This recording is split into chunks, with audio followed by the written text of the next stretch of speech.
Hey, what's going on, everybody? Welcome back to the Chasing Dreams podcast, episode 41, with Charlie and Justin, recording remotely again because, Justin, you're on vacation. So how's all that going? Fantastic. It's been a good week. Week and a few days, actually. But Yeah, you said you're yeah, it's coming been home tomorrow then. So what's that total of, like 10 days about? 9. 9 days. Total's 9 days from the time we left to the time we get back. Um, it's been fun, man. It's been cool. I really enjoyed the adversity of working out on the beach for a few days. It was fun. How's the weather been? It's been hit and miss. Actually, my first workout was in a torrential downpour and ended in a lot of lightning and stuff. So we kind of cut it a little short. But yeah, it was wicked. We all got up and went for a walk, and um, I took pre-workout just because it's my routine. So once I took pre-workout, it was like, oh, that ship sailed. There's no way of backing out now. So let's do it. Yeah. Because it was bad. It was raining sideways, but it was fun. You know what I mean? Like how I am. I like that adversity of something different. So Yep. it was a good time. Yeah, training in the elements is always fun. I love working outside and being outside, not necessarily in like the midst of a tropical storm like you're going through, but I just do like being outside regardless of what the weather's like. And Right. then when you throw in the training element, it's a whole different ball game, which adds a nice little twist to it, I think. Yeah. There's something to that just being outdoors. Like I think that's why I enjoy like family get-togethers in my family because everything is outside. We always have a cookout and play horseshoes or play cornhole. That's the new fad now. Everybody likes, but it's always outside. You kick your shoes off, be in the grass. And I never thought of it as like some kind of a good thing for you until I talked to you and stuff about it all the time. But now thinking about it, it's like, yeah, that's like it's like almost like therapy, being Yep. just one with the outdoors. What are you looking forward to the most about returning home? Oh man, that's a loaded question. I am looking forward to getting up at 3 o'clock in the morning, and going to the gym. Well, 2:30 and going to the gym. I guess the one thing I miss the most is like just that routine. Because I like plans. I like to have a good solid plan. And the weather's been a little uncooperative down here. And then on top of that, with you know being in the sand every day, in the sun, it's been brutally hot. So it's been taking a lot out of me. So I've actually taken more rest days than I wanted to. Uh-huh. But having a routine, you don't have that. You know what I mean? Like it's Yeah. planned. Everything's planned. So I think just the routine of life, I'm most excited about. I get very homesick when I leave, but it's a different type of homesick. It's not homesick in the sense that like I, start to miss home. It's that I just feel uneasy when I'm not on my schedule. And even if Yeah, I am home for that matter, I mean, like when I am home and I get off schedule and I don't do things in the order they're supposed to be done in my estimation, or, something gets thrown in there where I have to leave town or do something that's abnormal schedule wise, it kind of throws me off mentally and it's difficult for me to adjust to. And I know that that's stupid. And I've talked about it before on the podcast. It's something that I'd like to fix about myself is being more spontaneous and allowing my schedule to have a little bit more flexibility, but it's just difficult. And then when you throw in the fact, like you were talking about being away from home and being out of schedule, I always get this feeling like it's kind of overbearing. Like I need to be home for some reason, even if right. there's nothing particular, like, client schedule's fine. It's in the summer, so I don't have school. I'm not missing practices for any sports that I coach. Even if there's nothing that I'm actually missing, like I'm not missing anything or schedule wise, I just feel like this desire, like, oh, I have to get home for some reason because I feel more comfortable when I'm kind of in that element and in that routine. So I don't think that Right. that's uncommon for a lot of people. Yeah, I don't think so either. It is weird to me though now because like we've been coming on vacation here this week, this time with these people for like 7, 8 years. My wife's been doing it for 30. Yeah. But not consistent. Like she had a big gap. That's why we have been coming for the last I think it's 8 years now. And this is the first time I've ever been like, dude, I'm ready to go home. Yep. And it's not nothing bad happened, nothing like that. It's just I'm ready for my routine. Like I want to get back to the gym. I don't want to be swinging a kettlebell and a curl bar only for the next forever. You know what I mean? Like I want to get back to a regular gym and progress. And that was the one thing that was hard for me this week because I learned that I had to listen to my body. Like because a lot of times we've talked about it. I don't know if we've talked about it in air, but like where I have to dial back, like prescribe them rest days, Uh-huh. and I never do. Like other than that one day a week or whatever, where I'll take a day off, but I never do them spontaneous days where it's like, oh, I don't feel well. I should probably take the day off. Yep. But not like we're not feeling well, like sick, but just like my body's worn down or run down or something. And this week I actually did that, and I think I'm gonna be better off for it next week in the gym than I would if I would have pushed through and forced myself to do the status quo and get up early in the morning. Mhm. You know what I mean? Yeah, I think that's a nice exercise, no pun intended, that people need to learn how to do is to be able to regulate, kind of auto regulate those things. Like and I'm sure we've talked about it before. That's kind of one of the downfalls to programming is you can't auto regulate your rest days and the types of things that you're doing. So, like if you're doing a certain program, like let's say I'm just throwing an example out there. Let's say it's a powerlifting program where everything is percentage based off of your 1 rep max.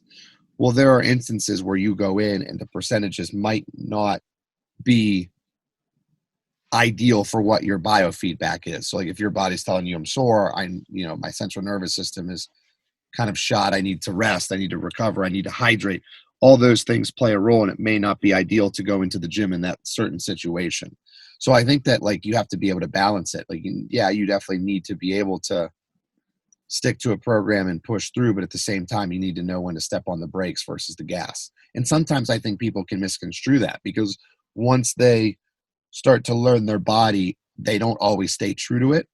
And then the mental side supersedes the physical needs. So like, oh, Right. okay, well, physically I don't need a break, but I can convince myself that I do because I don't want to go to the gym. Right. And that was actually, you took the words right out of my mouth. I was thinking that. I was like, you know, I feel like I'm talking out of both sides of my mouth because a lot of times you have to work harder than your brain wants to. But but there is times where I mean that's why like what you said, you can't program everything because you literally have to listen to your body. Yep. But you can't let your mind and your body convince yourself that hey, the gym's okay. You don't have to go today. Like it has to be when it's really necessary. I You agree know, with that for sure. it's tough. That's a tough one to talk about, I guess, because it's hard to tell somebody else when it's necessary because you're not feeling their stress or their anxiety or their physical ailments all compiled together. You know what I mean? Like that's how I judge it. Like if the only time I take a day off, it's not a day that we've decided is a day off, Yep. is when I'm like, yo, you have to, Yeah. and I usually feel guilty about it all day. And I think that's when I know I did it right. Like if I feel like okay, it's time to get back to the grind.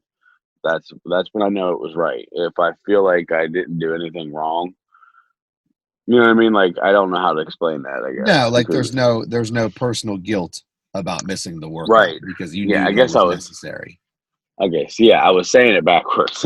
I couldn't get the words to come out right. Thank you. Well, it makes perfect sense though. I mean, I've been in that situation before where, I feel kind of crappy early on. I say, okay, I feel like I need to kind of take a prescribed day off here. But then as the day goes on, you start to feel better. And instead of adjusting, you just keep it as an off day, you Right.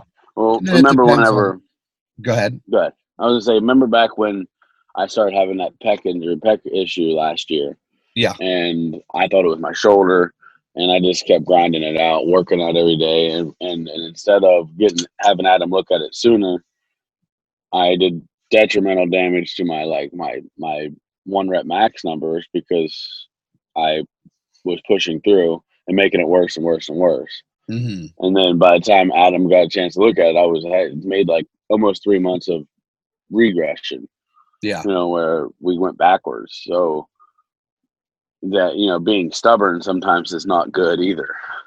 I So think it's that like, like that's very important too is some, and you'll see it a lot with highly driven and highly motivated people is they can be, you know, super dedicated and very measured and specific with what they're doing. But ultimately, if it's not aimed in the right direction for the adequate amount of time, so to speak, then it's going to be futile. So, like, you can be the hardest working person ever, but if you are constantly on the gas pedal, that could be highly detrimental to your progress. So, you need to be on the gas pedal, but you need to do it and make sure that your car is driving in the right direction, which we've talked about before. So, right, sometimes that means the recovery direction. That doesn't mean always working out because you'll hear oftentimes people say, the only good workout or the only bad workout is the one you don't do, which personally I'm in disagreement with that because there are several people that are going to be largely, you know, more beneficiary if they have a recovery day, even if it's some type of active recovery day or take off from the gym versus going to the gym. Because if you think about it, the gym in its purest sense is stress, not necessarily mental, but physical. That is a stress response that your body undergoes, responds to the stress, and then, grows and becomes stronger, literally and figuratively because of it. So right, I think that if you are in a situation where something is compromised, whether it's your hydration or your sleep patterns or your nervous system or whatever, and then you want to try to go work out and push yourself through, that's digging the hole deeper. The hole is already starting to be dug out, and you're continuing to deep further and further into the trench there. right. Well, that's pretty much the reason why I took a few rest days this week, because I was like, I'm out of my element. I attempted to bring the normal here, right, and that was not going to be the case. Hmm. So I said, you know what? Let's just dial this back and make a smart decision here and control the variables that we can control. So that's what we did. I just decided to take. Basically the latter half of the week. I've just been playing in the ocean. I've been playing with the kids for like literally 10 hours every day. So I think my cardio level is probably up from normal. Plus, I I got think that there's something to be said as well about getting off of routine in order to appreciate the routine. So, right, like for me, sometimes I get caught up in the monotony of it, where I'm not. I need to be conscientious of what I'm doing. That's one of the biggest things that I've learned over the years. And one of the people that I think is kind of at the forefront of that, at least that I listen to, is Ben Pekulski. In his podcast talks a lot about being conscious of everything that you're doing. So not just going through the motions, like let's take lifting for an example. When you're lifting and training, you don't want to just go through the motions. Obviously you can push yourself, but you need to have intent and be conscientiously aware of why you're there and what you're trying to do, like through every set, through every rep. And I think that sometimes when you're on a routine, it's looked at as a good thing to be robotic, which I agree with in the terms of accountability. Like you need to be a robot and just do the same things every day and continue to get better at them if you want to make progress, which is true. But on the other hand, I think that you need to be conscientiously aware of what's the rationale behind what you're doing. Like, am I going to the gym and pushing myself, or am I going to the gym and pushing myself with conscientious intent and trying to get better and understanding why I'm doing what I'm doing every rep, every set, every workout. So I think that getting a break from that, like i.e. vacation, when you come back, you're kind of like, oh, I have so much more of appreciation for the routine of things. Because like you said, right, you miss it. And then that was the hardest part for me with quarantine, for sure, was getting out of the routine. Like obviously I had to come to grips with, okay, you may need to alter your goals a little bit for an extended period of time. And realistically, none of us had any idea how long it was going to be. It could have been a couple weeks, couple months, maybe a year. I mean, you heard a ton of different things thrown out there during that time. So for me, it was actually easier to do a little bit of shifting and long or short term goal setting than it was to become accustomed to what my achieving of those short term goals look like. Because Right. normally I'm, super structured, and now I had structure, but I had a lot of downtime because, not teaching at school, no longer training clients at the gym. A lot of my online clients, I had some discussions with them and even recommended that they take a little break just because it wasn't very feasible, at least in my estimation. And you could have this go both ways, but my thought process was it wouldn't be super beneficial to hire an online coach and give these people diets and workout programs when workout programs were tough because gyms were essentially all shut down. And even nutrition protocols were tough because food was limited at stores. You had Right. people that couldn't even buy chicken or beef or whatever. So for me, being on that little hiatus, the only thing that I wanted was to get back to a more stable and consistent routine. It wasn't necessary. I mean, obviously, I wanted to go to the gym and make progress, physically with my physique, but that wasn't the main stressor. The main stressor for me was not having short term goals was fine, different short term goals, but I wasn't in a structured enough framework to be able to meet them. It was very Right. Right. weird and abnormal for someone who's like type A personality. Yeah, it was tough. The quarantine was the hardest thing we've had to go through, I believe, in the last few years, anyways. Ever. I mean, ever really. But in my journey, especially, like it was tough because it was like, no, what are you gonna do with your free time? Because I haven't had any. Yep. I stuffed all my free time full of gym, track, outside, doing work in the yard, whatever it was. And then you pull all that time out and it's like, now you have to redo time management. So I actually caught up on sleep. Yeah, I Um, did as well. And I was kind of in the same boat with the what do I do with all this, you know, copious amounts of free time because I have so much of it. I'm not sure what to do. I did a lot of catching up on sleep. And then you get to the point where like your body, as far as like long term regulation of rest, feels like caught up in a sense. And then I was waking up early just on my own accord without any type of, intervention. Like I didn't use an alarm clock or anything. I was just up early. And I did a lot of like spending time in nature. I did a ton of walking and hiking, just getting outside, being active, but not necessarily for the purpose of being active. I was still working out, and I use that term a little liberally compared to how I normally use it, like with a weight training context. But, I was doing a lot of running, a lot of body weight stuff, just mobility, a lot of stretching, just trying to get better at different avenues of fitness, I guess. Um, but I did do a ton of being outside and hiking, and it was more of like a mental therapy for me. right. Like, because being outside is something, unfortunately, that in my day to day life, I try to schedule in as much as I can, but it's difficult. Um, and that's a product of a hectic work schedule, which you can also attest to. And then not only that, but also the area we live in, you know, half the year you're fine, and then half the year it's getting outside is difficult. At least getting quality sun exposure is difficult, I should say. Right. Yeah. Because Because you're layered up and covered up. yeah, and so you don't want to go outside to begin with, but then when you do get outside, like you just said, you've got several layers on, and it's a less than ideal circumstance if you're trying to get some vitamin D, you know. Right. Right.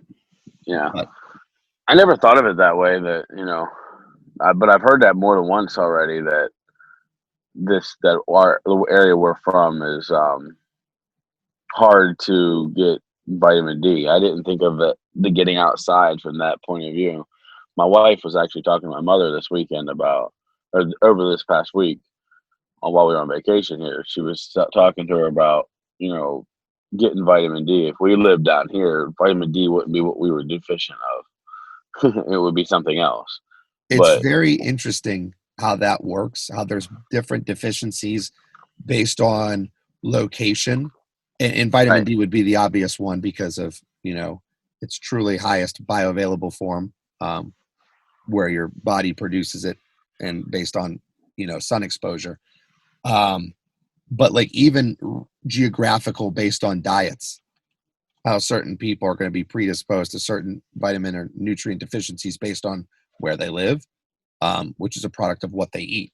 Which it's obvious, but you never, at least I don't tend to pay it much mind on where certain people geographically, would be more susceptible to a certain deficiency. And vitamin D is like the big one, man. Like even people who do live in warmer climate with lots of sun, I don't want to throw out a specific statistic in case that I'm like way off base with this, but a very, very, very overwhelming majority of people are vitamin D deficient. Right. Yeah. And Yeah. I'm even one who, again, don't spend a ton of time outside year round, obviously, because again, some geographical limitations and then some schedule limitations as well. But with me, I take oral vitamin D in a decent amount. I was taking 5,000 IUs, which I thought was, a little bit lower than you can, significantly lower than you can go. But I thought that it was enough for me, especially given my diet. Not that I eat a ton of high vitamin D foods, because realistically, there aren't many that are going to give you a surplus of vitamin D. But I figured that I was nowhere near deficient, and I ended up getting tested over quarantine. Now I get blood work regularly done, and vitamin D levels are just kind of part of that overreaching umbrella of tests that I get every so often. And my serum levels were at 30. Now, anything below 30 is considered, a vitamin D deficiency. So I was right on that line of being deficient. And I was surprised at that because I knew it wasn't, going to be like a super physiological level, but I didn't think that I'd be that low. And Right. so like I said, it was surprising for me. So what I did was I ended up working with my GP, who is Dr. Todd Pesic. He works out of Cleveland, Ohio. And Dr. Todd and I did a series of like vitamin D therapies where I was getting injections, and they were high value injections, because when you're taking oral supplementation of vitamin D, anybody takes anywhere from 1,000, 5,000, 10,000, 15,000, up to probably 25,000 IUs. You can take more than that, but I've never really heard of anybody that I know personally taking more than 25,000 IUs orally. Whereas the injections I was getting were 200,000 IUs. And I was getting those on a weekly basis to help raise the serum levels. Um, Eventually, I got my levels up to an 80, which was awesome, because I think that when you go by certain values, anything over 100 is considered toxicity. But that toxic level, you're not really going to have many negative implications if you're slightly over. And it's very, very difficult to get up there, because I went a couple months worth of 200,000 IU injections, roughly just over a month and a half, I should say. I don't think it was months. It was probably several weeks. And I only got up to an 80. So Right. what I was really happy was when I got my next round after, because I had the round where I was at a 30. I had a round of blood work where I was 880. And recently I got a few items retested, and I was actually all the way up to a 90 just with oral supplementation, which I was really, really excited about. And I think that's more a product of the outside sun exposure than it would be the oral, over the counter supplementation of vitamin D. But regardless, to be in the 90s, I was super, super pumped about that. Yeah. And That's like I cool. said, that's a category where a huge, huge, huge number of people are deficient in. And it was amazing once I started getting the injections, how euphoric it was for me on multiple physiological levels. Once my body started getting that vitamin D higher, like instantly sleep was improved. Not that I thought that I had bad. Like people say, you never realize how good something is until it's gone. Well, I think you Right. can say the opposite too. You never realize how bad something is until it gets good. So, like, my sleep improved immensely. Overall, and this is kind of ambiguous, but I just felt better. It's kind of subjective, but I felt better overall, had a lot more energy. And I, again, talked with Austin, my coach, and he was saying, this kind of euphoria is very typical when you get into, an optimal range for vitamin D or for any other type of deficiency you have. Once you fix something, you feel real good at first. He said that, my almost like my zealousness with this and how great I feel and my elation is kind of going to start to kind of, I don't want to say peter out because it's not like it works in reverse, but essentially I was going to get used to this as being my new normal and my new set point, which happened. I continued to keep my levels high, and eventually I don't want to say the energy wore off because it didn't diminish, but I was used to having that much energy, so it was less pronounced. Right. I understand. I understand that because losing weight. Oh, dude, we used to I talk. You and I used to talk about that all the time, all the the time. amount of the amount of energy you used to tell me, it's this. You're like getting into the normal, like just like putting my feet in the baby pool of the normal.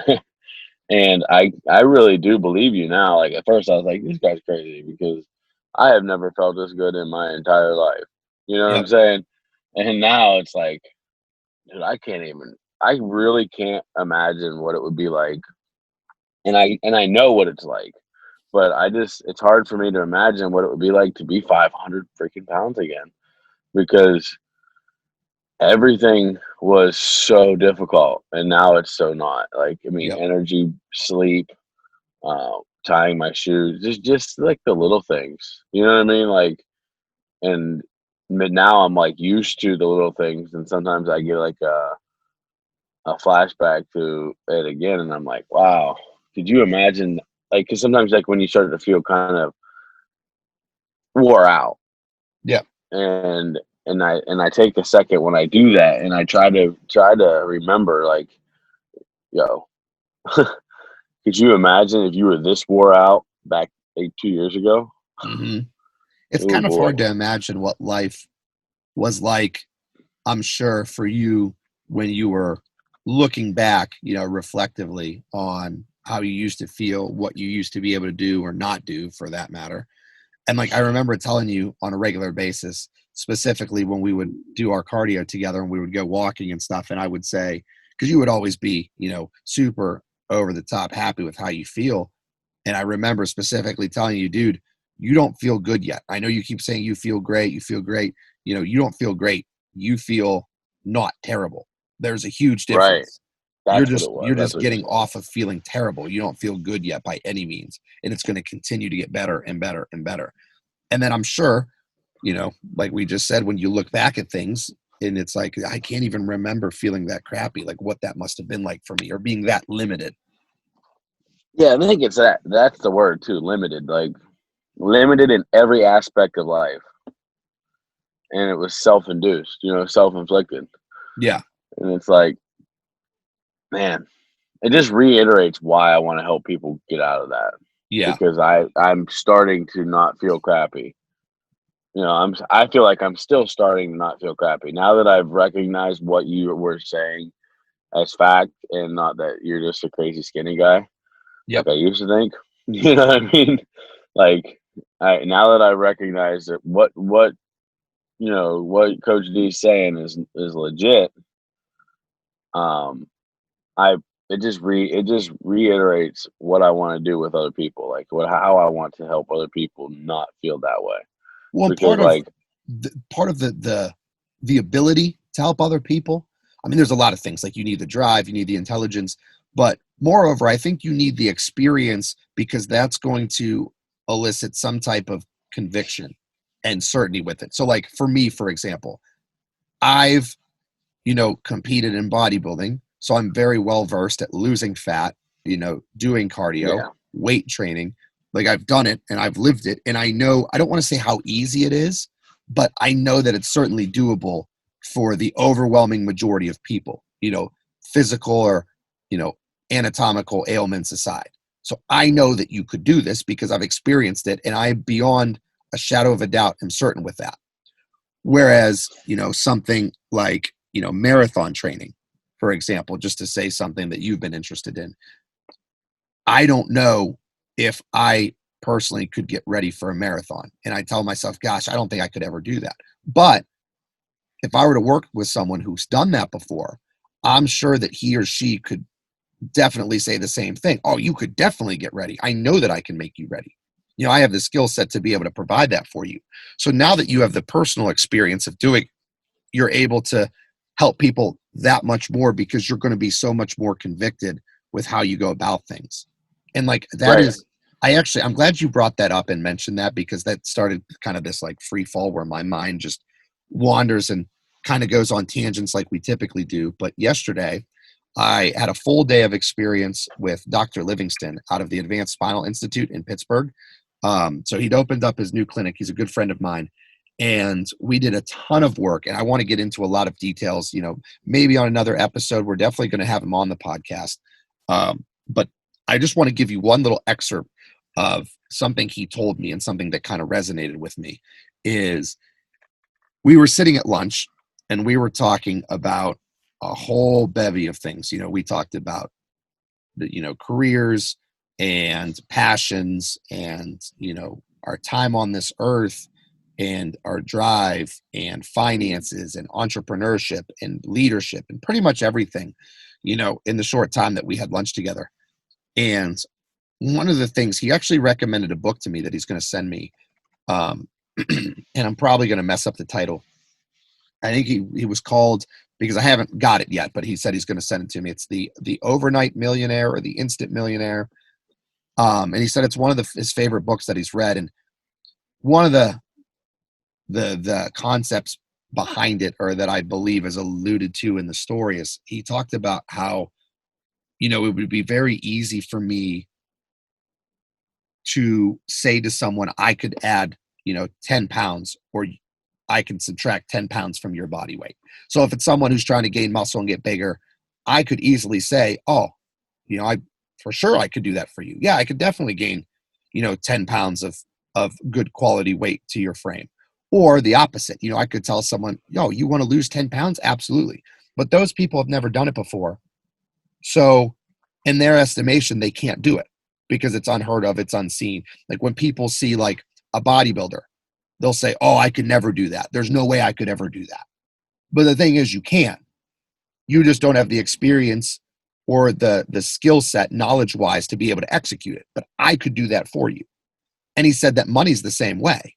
So like for someone like me, saying, oh, I'm just a teacher, I could never be a millionaire, because the occupation that I have chosen, there's a ceiling to that and there's a limit to that, and I could never do it. He said, but if you were to talk to someone who's done it before, someone who's made $1 million, they could tell you how easy it is. Not easy in the sense of like the work required, but easy in the sense of it just takes a little bit of planning, a path, and then long-term execution to get there. So I think the roundabout, message here is that you're able, again, to help people so much more because you've done it. So you've seen how, I don't want to use the term easy, because nothing about losing 230 pounds almost in a year is easy, but it's simple. You know what I mean by that? Yeah, it is. What? Yeah, I say the same thing to people. This is the hardest easy thing you're ever gonna do, Yeah, it's true. It's very true. because it's stupid easy, but it's terribly hard to execute. If Then that makes the sense. people that are successful, to go back, are the ones that are accepting of the repetition Right. of what it takes. So for me, bodybuilding is a sport that's extremely hard for people. Losing 230 pounds in a year is something that's extremely hard for people, you know, but you and I can do that and have done that because we welcome repetition of things. So like, Hmm. I am not a spontaneous person. I don't just get up and go places. Heck, if I even go out of town 45 minutes away, I have to like plan everything, and I almost get like anxiety about doing so. So I welcome, the rigidity of a specific structure, a specific plan, a specific schedule. I love that. So bodybuilding is very easy for me, but I know that most people can't eat the same thing every day for months and months and months and months and months. And they can't go to this gym at the same time every day for years and years and years and years and years. Like that's something that I'm okay with. So I know that I don't want to say I'm genetically predisposed to be a bodybuilder, because it's not like I have insane genetics for putting on muscle or losing fat or, you know, being a freak in that regard, but I definitely have a little bit of genetic predisposition based on my obsessive compulsiveness with, scheduling and stuff. And I think that you're probably the same way. Yes, very much. I've always been routine, even when I was eating wrong and making the climb instead of the fall. Um, I would eat I would eat freaking bologna and cheese every day for 5 of them every single Uh-huh. day for lunch. For I did that for years, like literally years. And I would be like a robot. I'd get up in the morning and I would make 5 bologna and cheese sandwiches for lunch. Yep. And it's like I never thought of it until we started talking about it. But being able to do that routine is something that is necessary, and all you have to do is show people the facts a lot of times, and they're out and they can start to do it Hmm. because I hear that I still hear that a lot where I can't eat chicken and broccoli and rice every day. Well, you can, is what I always say. You can, you just don't want to. Yeah. Like physically, your jaw's not broke. You know, physically, you could put it in your mouth, chew it up, swallow it, and gain the nutrition and have the success from eating the right food. But you don't want to. And yeah, Uh, that's, dude, I have that conversation with people all the time where they say, I could never do what you do. And I'm flattered by the compliment. I like that people say that. Like, that's nice of them to say that, mentally and physically, I'm capable of doing something that they could never even dream of doing. But that's wrong. Like, Right, like they say, oh, I could never diet. Like, I like food too much and all this stuff. And I say, yeah, but you could do it. You just don't really want to. You have no desire to do it. And that's not, condemning anyone, because bodybuilding, I've told you this plenty of times. Everybody knows I say this: bodybuilding's stupid. And this is coming from a bodybuilder. Like, right, that's a good thing that you don't have desire to do this, because it's dumb. It's a colossal, you know, life change that is very, very encompassing of all your time, all of your energy, all of your, mental drive, physical drive, everything. So, like, that's a good thing that you don't like to do bodybuilding, or don't think you could ever do it. But you could if you wanted to. Just, and it's like this with anybody.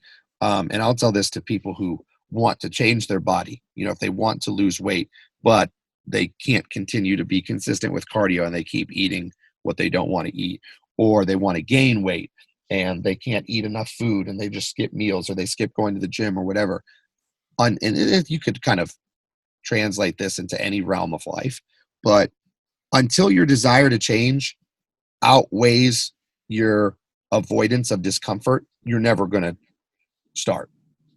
So people can say, right, oh, I want to lose weight so bad, but your desire to lose weight is superseded only by your desire to eat food. You want to eat food more than you want to lose weight. Therefore, you're not going to be able to do it. So people right, can say, so when people say, I want to lose weight, and they're still having poor lifestyle habits, it's not that they don't want to lose weight. They do. They definitely do. Because people look at them and say, you don't want to lose weight. Look, this is what you're eating. You're eating McDonald's. You don't want to lose weight. You don't want to get healthier. No, they do. But their desire to remain comfortable supersedes their desire to get in shape. And right, until that threshold turns, and until that pendulum swings the other way, and your desire to make a change when you look in the mirror, it outweighs your desire to remain comfortable, eat the foods you want to eat, not go to the gym if you don't want to go to the gym or whatever, then you're never going to change. For me, it's kind of the opposite, where, especially in bodybuilding, when you have to have an abundance of food, where I have to force myself to eat. It would be very easy for me to say, I don't want to eat this right now because I'm full, so I'm not going to eat. But right, my desire to make progress and my desire to get better is far, far greater than my desire for short-term comfort. So I have to push past. And like you with your weight loss, at one point you weren't like that, but eventually got to the point where, okay, my desire to change far outweighs my desire to continue and be comfortable. So now I have to get uncomfortable. that's it too. Like getting uncomfortable. A lot of times that's what people struggle with in life, I feel like, is they get comfortable in their routine. And even though their routine doesn't allow them to get their goals, it doesn't allow them to chase their dreams, to be a podcast plug there. Um, their comfort level doesn't allow them to chase their dreams. So you have to get uncomfortable. You have to get outside your comfort zone and experience something that doesn't feel good.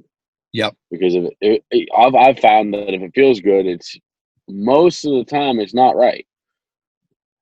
Yeah. I mean, and there's times. I mean, there's certain times where what feels good is right, but it's not often. It's not like on a every single thing you're going to do all day long shouldn't feel amazing. Yeah. Because if it's bodybuilding, not bodybuilding, but strength building, if you lay down on the bench and you just rep out 10 reps for 5 sets, and you didn't break a sweat, you didn't struggle, you didn't do this, that, the other thing, it wasn't beneficial. It might have been cardiovascularly beneficial because you're moving something multiple times, but you're not growing muscle. If your goal is to grow muscle, you have to get uncomfortable. Yep. If you want to improve at work, you have to go to work and give your 110% and do the best you possibly can. That's how you progress. Do But you people think that get people can get caught up in a routine? Because it's kind of been one of the themes we've been talking here.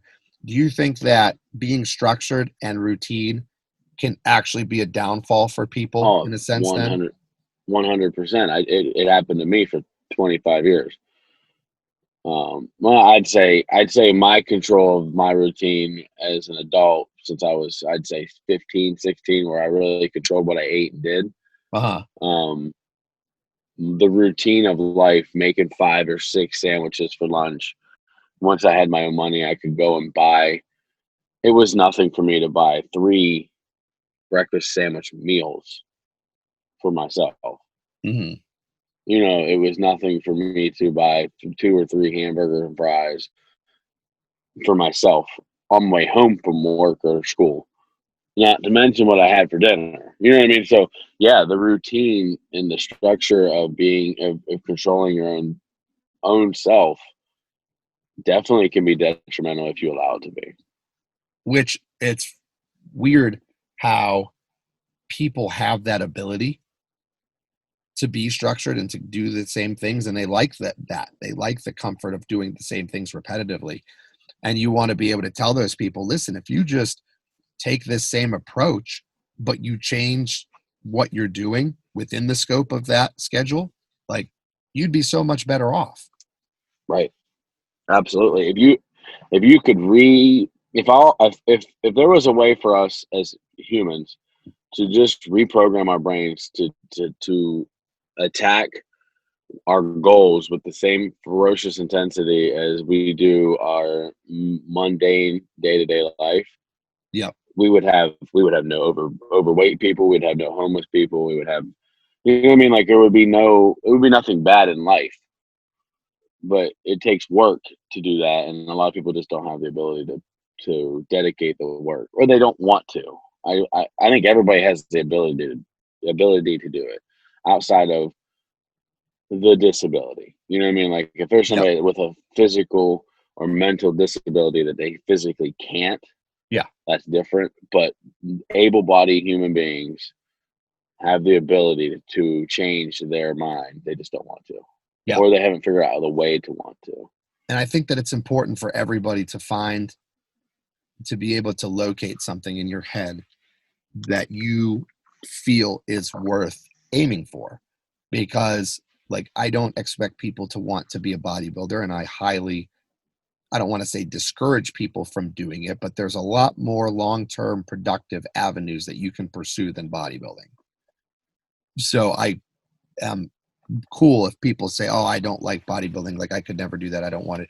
But you need to find something that you can do, something that you are passionate about, and then be able to go do it. And I talked at length with Dr. Livingston about this at our lunch, and I said how My biggest thing was I wanted to do something great, but I wasn't sure how to do it. I have the drive, I have the skill set, I have the mental ability to do something, physical ability to do something, but I don't know exactly what it is that I wanted to do yet. And like, I'm still kind of in that boat to an extent.